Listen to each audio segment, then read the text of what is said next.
Any time अब जो है धजिया उड़ सकती है। यूएई आउट हो गया, खत्म हो गया जी। क्या होगा? आउट कैसे हुआ? रन आउट आउट कैसे हुआ? आउट कैसे हुआ भाई? रन आउट हो गया। पाकिस्तान जीत के है 41 रन से। And now Pakistan are officially in the super 4। आज यूएई ने फाइट अच्छी करी। पहले तो पाकिस्तान को रिस्ट्रिक्ट करा। मेरे हिसाब से man of the match Shaheen Afridi को मिलना चाहिए। ठीक है, फखर जमान ने 50 मारे, लेकिन अगर शाहीन अफरीदी वो 29 रन ना मारता तो पाकिस्तान 140 प्लस ना पहुंच पाती। उस 140 प्लस की वजह से यूएई हार गई। अदरवाइज अगर 120 125 चेस करना होता यूएई जीत जाती मैच। तो यहाँ पर यूएई की टीम 41 रन से हार चुकी है। Now it is official, Pakistan versus India on 21st। तो 21 को आपका मैच होगा, पाकिस्तान वर्सेस इंडिया। और ये पता नहीं जबरदस्ती ही रन आउट हो गया, ऐसा रन आउट मैंने तो देखा नहीं बड़े दिन से। पागलों वाला रन आउट हुआ है, बट खैर अच्छा ही हो गया, जान छूटी इनसे।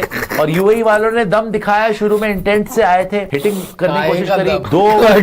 2 ओवर में 19 रन थे, लेकिन उसके बाद एक के बाद एक विकेट जाती रही। स्पिनर्स ने भी विकेट्स ली, पेसर्स ने भी विकेट्स ली। अबरार अहमद ने विकेट ली, शाहीन अफरीदी ने विकेट ली, हारिस रौफ ने विकेट ली, तो कोई साइम अयूब ने विकेट ली। तो everybody was taking wickets in regular interval. और पाकिस्तान ने जो आज 2 चेंजेस करे, खुशदिल शाह तो हमें पता है प्लेयर ही नहीं है, चलना नहीं है उसने, उसको फालतू में डाल दिया इन्होंने। लेकिन हारिस रौफ ने अच्छा किया हुआ इंडिया के अगेंस्ट। तो अब आपको कम से कम ये पता चल गया कि यही प्लेइंग 11 अगेंस्ट इंडिया खेलेगी। And the fact of the matter is कि आज फखर जमान फिर से 3 नंबर पे खेला और 50 मार गया। और मोहम्मद हारिस नीचे आया, कम से कम 2 चौके मार गया। मोहम्मद हारिस इंडिया के अगेंस्ट भी ऊपर आया था, कुछ नहीं कर पाया था। सो आई थिंक यही लाइनअप खेलेगी और यही बैटिंग ऑर्डर भी खेलेगा कि साहिबजादा फरहान, सैम अयूब। इनको सैम अयूब को देखना पड़ेगा, बिकॉज़ सैम अयूब 3 बार लगातार डक हो चुका भाई। तो साहिबजादा फरहान, सैम अयूब, फखर जमान, राइट, सलमान अली आगा, हसन नवाज, मोहम्मद हारिस, ये चलेगा इनका batting lineup. And then Mohammad Nawaz and तो फहीम अशरफ को बाहर निकाल दिया, सुफियान मुकीम को बाहर निकाल दिया। 2 proper pacer, Shaheen Afridi, Haris Rauf, 3 spinner, Mohammad Nawaz, Saim Ayub, Abrar Ahmed and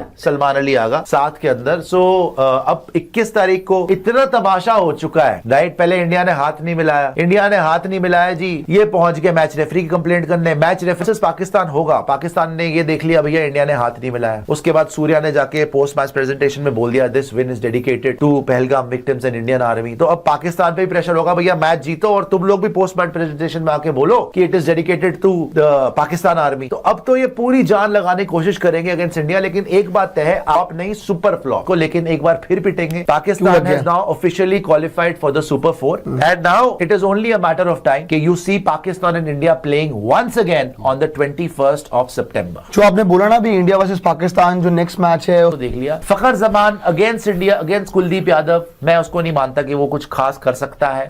नीचे आके सलमान अली आगा, वो भी टोटल फ्लॉप शो चल रहा है। लॉ ऑफ एवरेज हो सकता है और सैम अयूब का लॉ ऑफ एवरेज हो सकता है T20 में, लेकिन नितिन मेरे को उस पर भरोसा नहीं है। अरे कोई स्ट्राइक नहीं है। साथ में आ जाओ अगर आप, हसन नवाज, खुशदिल, इनके बस की नहीं है। मोहम्मद नवाज कुछ कर जाए तो कर जाए। ओवरऑल बात यही है कि इनको अगर कोई बचा सकता है उस दिन, शाहीन कितना क्या कर लेगा यार, शाहीन बचाएगा। सैम अयूब कर सकता है, सैम अयूब के साथ में नीचे से मोहम्मद नवाज कर सकता है। ये 2 नाम है जो थोड़ी बहुत बैटिंग कर सकते हैं। बट हैविंग सेड दैट, ये 2 भी बैटिंग कर ले, ये 130 140 से ऊपर की टीम ही नहीं है। यूएई के अगेंस्ट भी 140 बना रहे हो, बढ़ के वो भी शाहीन बना रहा है, तो आप कहां से बनाओगे? ट्राई सीरीज तो मैंने देखी नहीं थी, लेकिन ट्राई सीरीज से लेके अब तक एक चीज क्लियर हो गई है कि ये बैटिंग सिर्फ 150 तक की है इनके बस।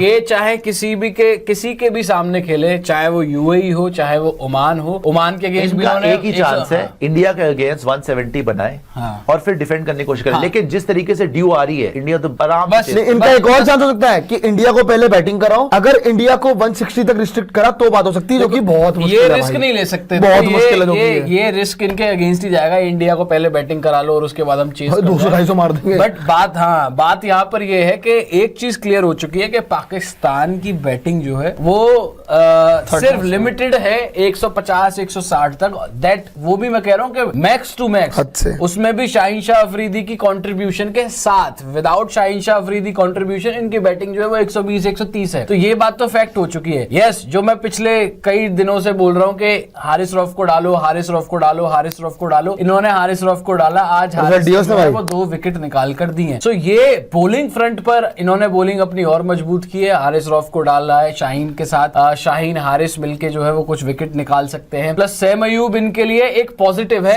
बोलिंग के मामले में, क्योंकि सैम अयूब हर मैच में इनको विकेट लेके दे रहा है। आज भी 1 विकेट ले ली, इंडिया वाले गेम में भी विकेट ली, ओमान वाले गेम में भी विकेट ली। तो Sam Ayub wicket with the ball तो अच्छा कर रहा है, बट घूम फिर के बात ये आ जाती है भाई कि आप इंडिया जैसी टीम के सामने, जहां पर बैटिंग 8 नंबर तक है, इतने बड़े करोगे क्या? आपकी कि ये जो बॉलिंग है, ये बॉलिंग भी फ्लॉप है इंडिया के सामने, और इंडिया की जो वर्ल्ड क्लास बॉलिंग है उसके सामने आपकी बैटिंग तो वैसे ही फ्लॉप है, हमने उस दिन देख लिया था। लेकिन मैं तो ओवरऑल इनका जो ड्रामा था वो सक्सेसफुल हो गया। पूछे कि आगे आ गए, चाहता हूं कि आगे भी आ गए, और मैं तो ये चाहता हूं कि ये फाइनल में भी आए हमारे साथ। फाइनल में इनकी औकात नहीं है। 3 बार हराना चाहता। पाकिस्तान का जैसे आपने बोला कि 150 तक लिमिटेड एक टीम है कि 150 ही बना पाएगी। एक्चुअल बात यही है कि ये लोग ना एक स्ट्रेटेजी लेके जाते हैं कि हम बनाएंगे 150, ठीक है, और 150 हमारे बॉलर जो है ना वो कर देंगे डिफेंड, हर बार जादू लो आ जाओ खेल लो। इंडिया के सामने उस दिन हो नहीं पाया, 150 भी नहीं बने, 128 129 वो भी शाहीन की कृपा थी कि बन गए, वरना तो 100 भी बनते, 100 बनते उतना ही होता।